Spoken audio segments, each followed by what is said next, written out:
song is what's in you.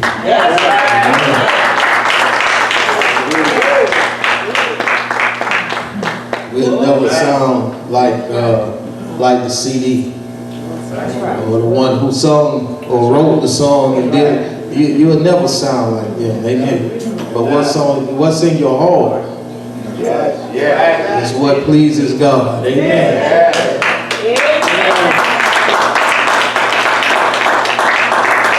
Amen. Amen. With all this going on, amen, I've been sitting back and my little mind has been moving. Amen. God simply wanted me to remind somebody from this thought. God moves before he moves. Yes. Hopefully it'll make sense to somebody before you leave here. God moves before he moves. Anybody got that already? Yeah. God moves before he moves.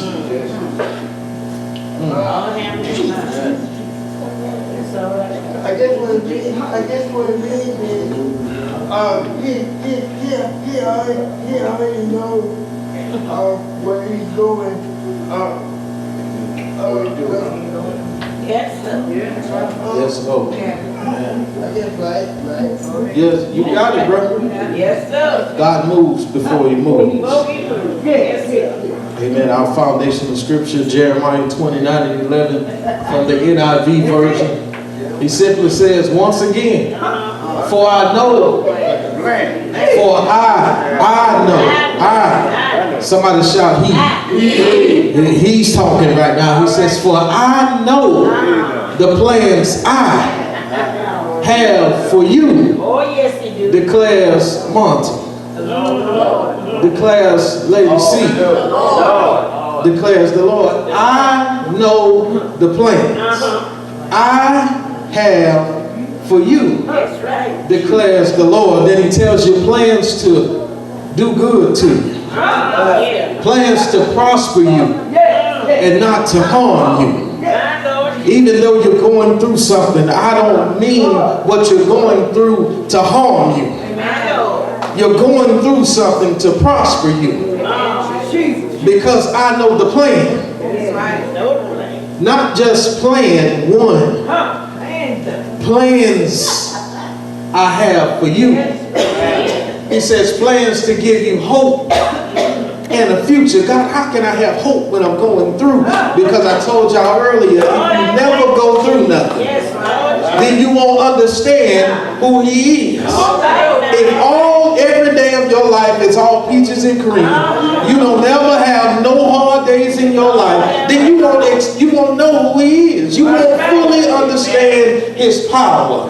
You won't understand what mercy is. You will hear it, but until you actually have to go through and actually live through mercy, you won't understand it. And also on today, amen, I apologize, Pastor Stevens, God bless you, my sister.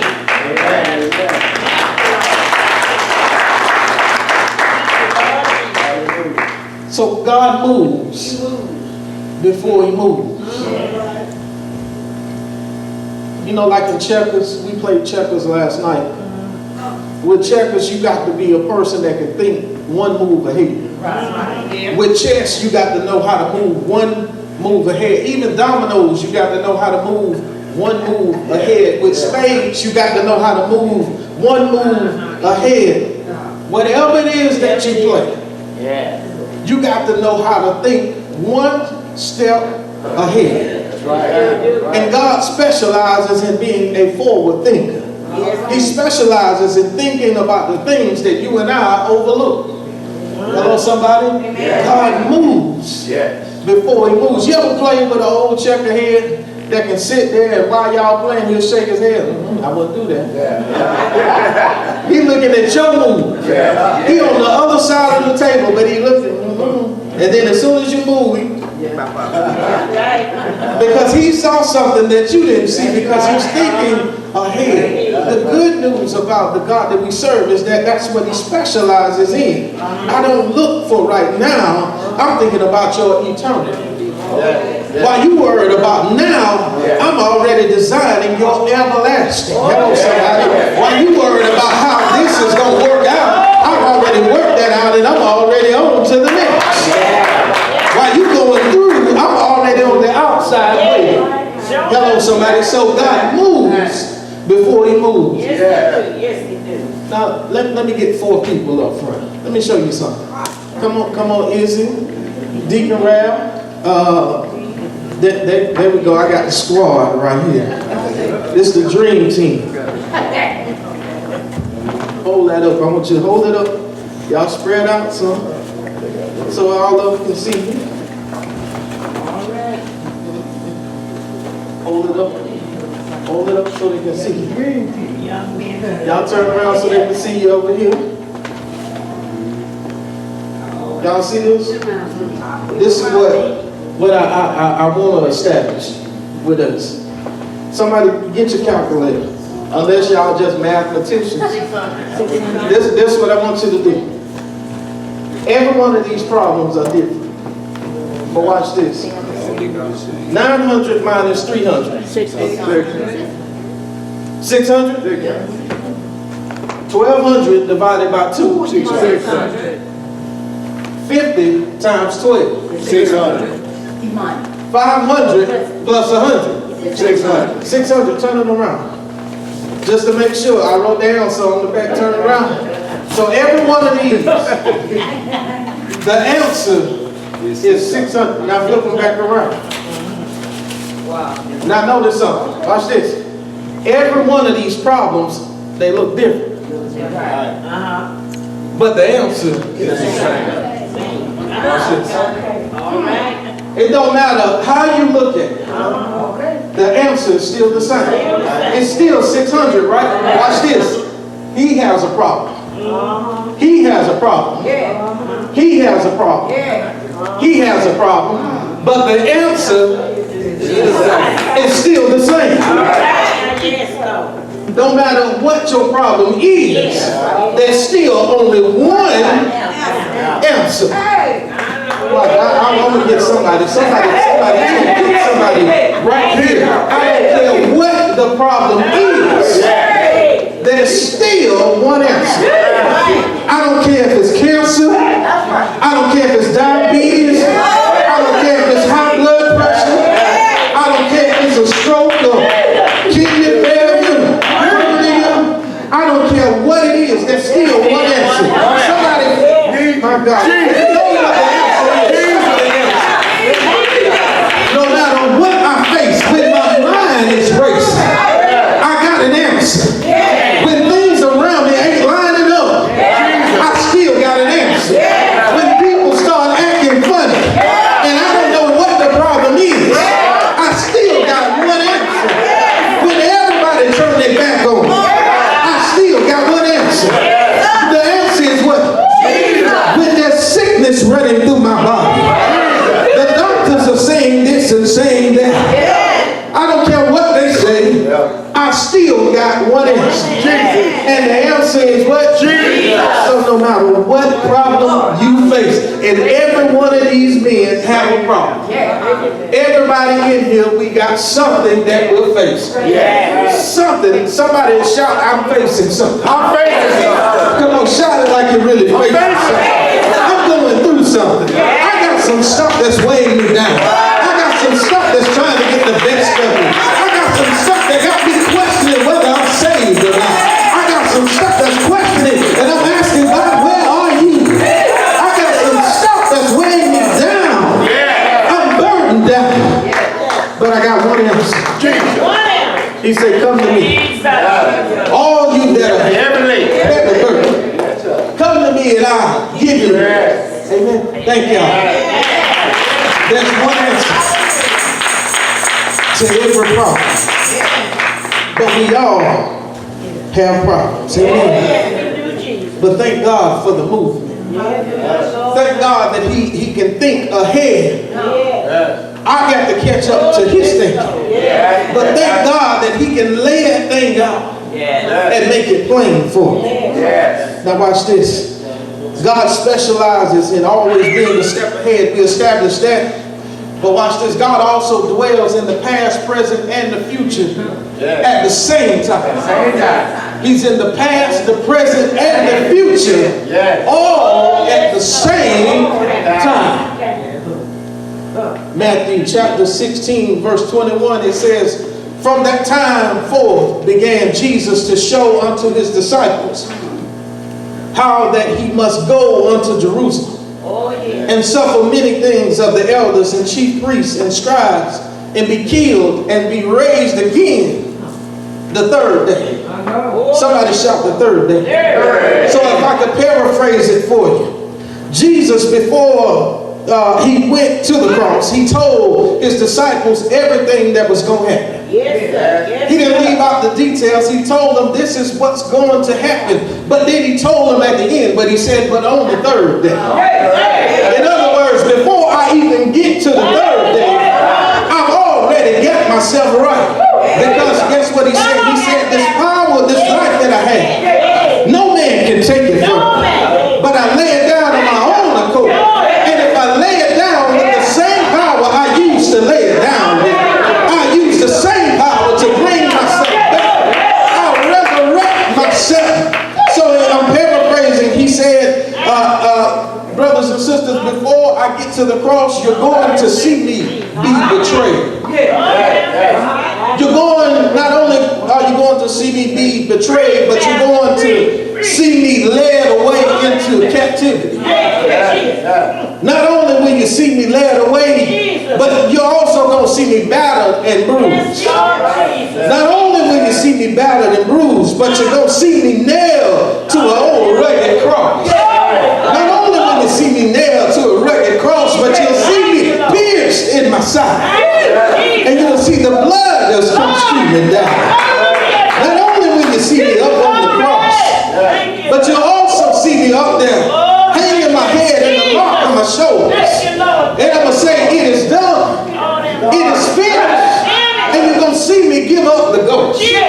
You're going to see me die. I'm not going to sleep. I'm not taking a nap. I'm not closing my eyes. But you're going to see me die. Somebody shout, he died. Not only will you see me die up there on that old rugged cross for your sins, but you're also going to see me taken down off the cross. And when you see me taken down, you'll see me placed in a borrowed tomb. And then while I'm in the borrowed tomb, I'll be there all Friday night. I'll be there all day Saturday. I'll be there all day Saturday night. But something about Sunday morning, on Sunday morning, not late in the day, not in the noonday, but he said early. Somebody shout early. Early in the morning. He said, you'll see me get up. Somebody shout, get up. Get up out of that thing that you're in, because God said, since I got up, you can get up. He said, on the third day, I shall rise again.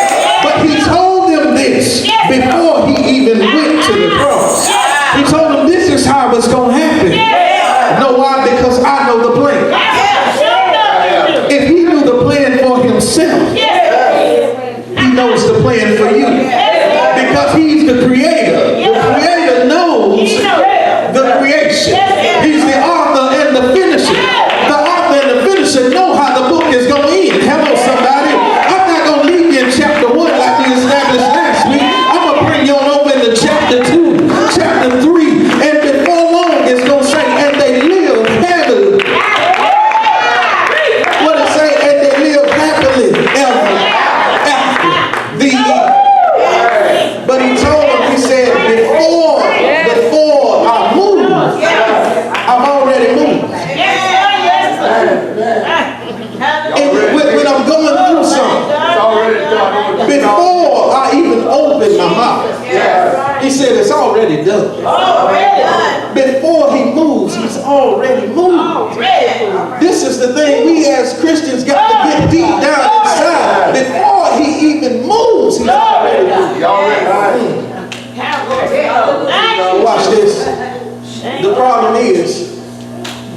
know the story. Lord, I thank you, Jesus. After he got up on the third Oh, day, yes, he did. it said he presented himself. Oh, yes, Lord, Jesus. First one that saw him was Mary. She came to anoint him and change his bandages. Yes, she did. He asked her. He had a conversation, and the Bible says she didn't even know who he was. No, my God. Because everybody remember him as the figure on the On cross. the cross, yeah. They remember him wrapped up going in the tomb. Yes. But they can't picture him coming out the tomb.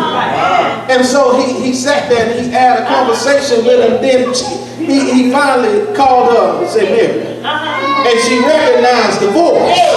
All of a sudden, I know the voice. And she said, it is you. Yes, sir. And he said, yes, it's me, but don't touch me. Don't Touch me right now because I have not ascended yet. Don't touch me because I'm still not where I need to be just yet. Don't touch me yet. But he told her, he said, go and tell my disciples.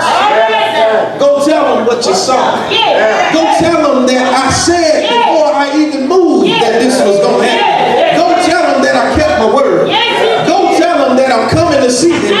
I don't know who you are, but God said, if I said I would do it, take me for my word. If I said I'm a healer, then don't doubt me, I am a healer. If I say I'm a provider, then let me do my job. Somebody shout, let him do his job. If God say I'll deliver you, let me deliver you. If I rescue you, let me rescue you. Whatever I said I will do in your life, let me do it.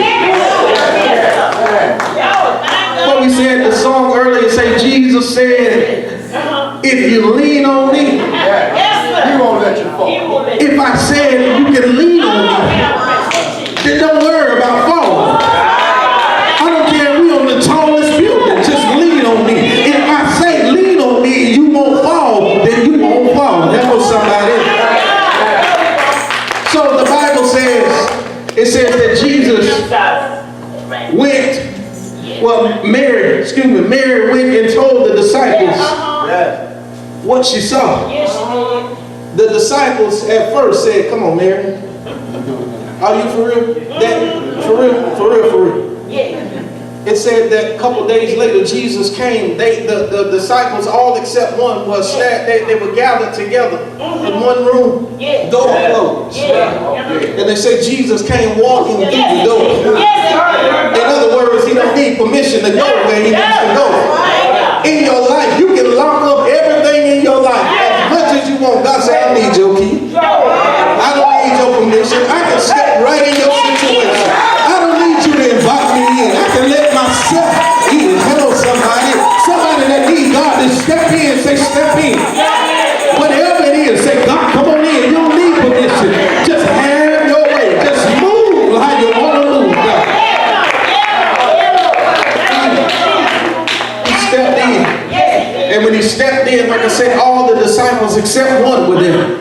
And the disciples, they looked at him and they had a conversation. They said, oh my God, he did what he said he was going to do. He did it. After the conversation, he left. Then there was one that came. Oh, Dalvin Thomas. Didymus, ain't that his name? He showed up and the disciples said, you just missed Jesus. He was here and Thomas said, man, come on, man, go on with that. Go ahead on with that, because man, I don't want that. I don't hear that right now. He said, unless he touch, if I can touch him and I can see this and I can do that, then I believe. Other than that, I ain't gonna believe. But watch this. God began to show me. He said, sometimes I'll show myself to people, and then tell them to tell you what they went through. And that if I did it for them, I'll do it for you. So sometimes God will use people to give you a word sometimes. But you got to be willing to hear the God in the word. He has risen. He said he was going to do it. Y'all saw him? He said he did it. But the problem is, Thomas, his timing was off. Because he wasn't there, right? And sometimes the timing of God, the Creator, mixed with the mind frame and the patience of man and woman, the creation, will cause you to doubt God. Oh, Yeah. Let me say that one more time. Yes. Sometimes the timing of God, the Creator, He may not come when you're rolling, but He's always on time. Sometimes it seems like He's delayed, but a delay does not mean denied. Somebody say, He may be delayed, but I ain't denied. Sometimes the timing of God mixed with the mind frame and the patience of man. We want everything like this. Sometimes God said, I got to let you marinate like a good stew. I got to let you marinate like a good pot roast in the crock pot. I don't want to cook this thing too fast, because if I give it to you too fast, you ain't going to appreciate it. If I keep just pouring into you, you ain't going to appreciate it. But if I let you go through a little process, somebody shout process. If I take you through a little process, you'll enjoy the ride. And when you get out, you won't even realize you're out, because you've been going through goodness while you wait.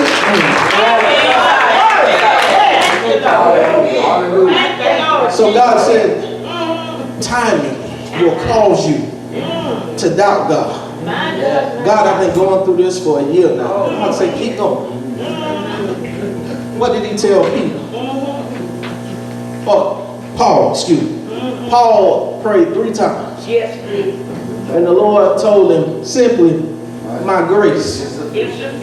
is sufficient. In other words, keep going. Yeah. It seemed like you're taking too long, God, to no. I moved before I moved. Yes. Because the thing that you're living with should have killed you, but it can't kill you. Because it can't kill you, because it can't kill what I've anointed to live. You may not feel your best, but you won't die. I may go through something, but I won't die in what I'm going through. I may have some hard days, but I won't die in the hard days, because I've learned that it won't always be like this. God is perfecting this. Ain't that what the song says? Sooner or later, it's going to turn. Sooner or later. I don't know how long I got to hold on, but I know I ain't going to let go of the rope. I'm just going to hold on, God. Because once I get out of this, what I went through won't even seem like I was in it that long. Watch this. Somebody be real with me. You ever went through something and then when you come out, you like, you don't even realize you were in it that long? Because now you out and it feels so good to be out. It's like, run up. I didn't have this, but I didn't miss a meal. I didn't have the money, but the light bill kept getting paid. I didn't have that, but I didn't lose the car. I didn't have this and I didn't have that, but I didn't lose the job. The recession was here, the recession was there, but I kept getting a paycheck. May not have been thousands, but I kept. You don't even realize how long you've been in something. Because God said, I will bring you out. My timing is not your time. But when I show up in your situation, I'm there right on time. But it seems like, let's be honest, sometimes it seems like God will let you get down to your very last step. But it seems like all hope is gone.